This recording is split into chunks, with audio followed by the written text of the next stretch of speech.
Do you believe in the food pyramid? Do I believe in it? Well, do you subscribe to it since it's government issued? It's beside the point. It exists on the internet, and that's about all. And doctors' offices. You have to. They used to have a triangle, the Right. food triangle. Yeah, that's what I mean. That would say 3 servings of this and 2 of this and so on.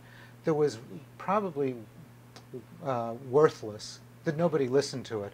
And now they took those numbers off and they just have a graphic showing a triangle with stripes that don't say what the stripes are for. You have to go to the computer and plug in your age and gender and weight, and it'll tell you then how many servings of this and that.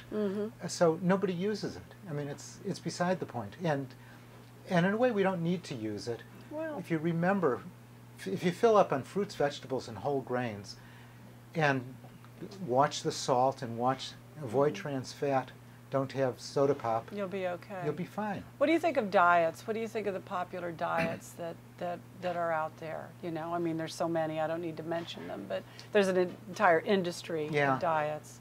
Well, weight loss diets. Weight loss diets. Typically. And I think they work for some people. Different ones will work for some people. Sometimes people don't really make a commitment until the 4th diet that they're on. My preference is towards Dean Ornish's diets. What was his book called? Eat More, Weigh Less. The idea of eating more fruits, vegetables, and whole grains, filling up on food that has relatively few calories. There isn't really evidence that it's more effective in promoting weight loss than the Atkins diet, which is the other extreme. All right. Are you a vegetarian just for your own personal reasons, or do you actually believe there's no good meat you can eat? Well, I'm not a vegetarian, if that shocks you. Well, it's everything that's published about you says you are. Wikipedia says that. Well, maybe, well, there are others, but okay, have No, you I'm ever, not. I eat dairy. are you now, or have you ever been a vegetarian? I confess, I was a vegetarian for a week. I lasted 6. I was in college. This is back in 1964, and I thought a vegetarian ate vegetables. So I had, for one night, I had a pound of cauliflower. The next night, broccoli. 7 days I lasted. But no, I eat dairy products, eggs, fish. But do you eat meat? I don't eat meat or poultry. All right. Why? For some is health reasons, the cholesterol and saturated fat. Some is animal welfare. I mean, are these your personal health reasons, or do you think people should not eat meat? No, I wrote a book called 6 Arguments for a Greener Diet that urged people to move toward a vegetarian diet, but said time and time again, it's not going to kill you if you have a steak now and then. It's, where's the balance of your diet? That's moderation. So, but different people have reasons for being vegetarian or vegan, including animal welfare, which I think is very important, and your own health, which should be very important, and the environmental reasons that animals, whether cattle, whether they're organic or not organic, are bad for the environment. And so these are, How are the cattle bad for the environment? If they're grain-fed, then it takes a lot of land to grow the. All cattle emit methane gas. Right. It's a powerful greenhouse gas, much more potent than carbon dioxide. And organic cattle are actually worse because they live longer. It takes longer, grass-fed, not organic, grass-fed. It takes longer to bring them up to market weight, so they emit more methane. What about cloned animals? There's no health But concern does CSPI whatsoever. get involved in that at all? A little bit. And there are 2 issues. One is the health issue and FDA regulation. FDA said they're safe. The clones But we know you don't like FDA, and the derivatives, the animals born from clones, that they're safe. The other is the ethical issue. Is there something wrong with cloning animals? Some of them die in utero. Right. Or shortly after birth. So some people are against it for that reason.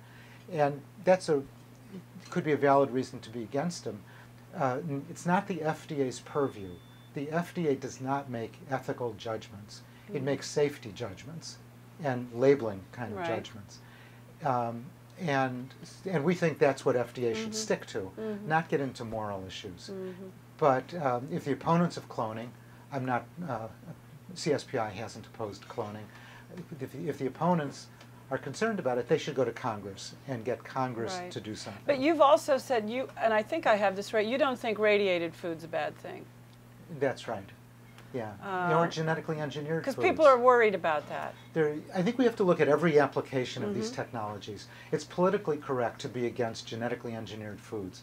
I think they can provide, they could, not always, but they could provide tremendous benefits in terms of reduced pesticide use or less plowing of the ground. Maybe at some point higher vitamin content or mineral content, drought resistance. And as long as they're safe, they're fine with me and CSPI. Each one should be evaluated on its own merits. And I think it's really going back to the Luddite era to say that the whole technology should be gotten rid of. That it doesn't make sense, that we should reap the benefits and avoid the risks. And sometimes the benefits will be so great that we tolerate the risks, like electricity. There are electrical fires, people put their fingers in the sockets every year. Some people die. But our society has figured the benefits so outweigh those risks. And I think it should be the same with other technologies. We should look at the benefits and risks. And is a lot of the food now, or is it irradiated or radiated? Almost no food is irradiated. Papayas are irradiated. Spices, some percentage of spices are irradiated. But that's about it. I remember Giant Foods did an experiment where they had chicken labeled irradiated, kills all the germs, or not irradiated. And I think the price was the same. And people did not buy the irradiated foods. Yeah. That brings me to something that's also on your radar, and that's labeling alcohol. And I've long noticed over the past 10 years how the alcohol content of wine is increasing. It used to be it was about 12.5%, and now if you look at some wines, it's 16%, 16.5%. And most people don't ever look at the alcohol content of wine. They just, they drink it. They wine is wine, and then they wonder why on 2 glasses of wine they got so much more intoxicated than they did before. Yeah. So a couple of years ago, I said, I want to put the alcohol content on the menu so people know when they're ordering a bottle of wine how much alcohol is in it. Well, the public hated it.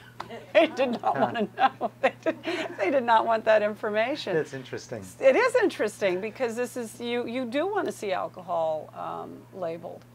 And well, especially calories. Yes, they probably would want to know that. No, I don't even think they want to know that. No. I think people think that alcoholic beverages are free calories. Well, I think they want something to just be, I'm relaxing, leave me alone. What we are pushing for is calories on alcoholic beverages, and at chain restaurants, wouldn't include Nathan's, at fast food restaurants. I already tried it here, it didn't work. At fast food restaurants, calories listed next to every item on the menu boards. Yeah. New York City has passed a law. Right. And at places like Olive Garden, table service chain restaurants, on the menu, calories, saturated fat, sodium, and carbohydrates. So people would have some sense of what they're getting. Yeah. And the calories are astonishing on many restaurant meals. Portions are so huge. And I think the restaurant industry has largely backed itself into a corner of feeling competition to provide ever bigger portions. We've seen, you mentioned New York. We've seen city mayors trying to take an active role in food nutrition and food health. Who do you think is doing best? When you look at the landscape? Nobody competes with New York City. Bloomberg first took on smoking and changed the environment in New York City. And people have survived. They have, and probably even survived here, even better. here, people are surviving. Yes. And then trans fat, and they're on the way to getting rid of that from restaurants, and that's having a national impact because if you have to do it in New York City, companies feel they might as well do it elsewhere.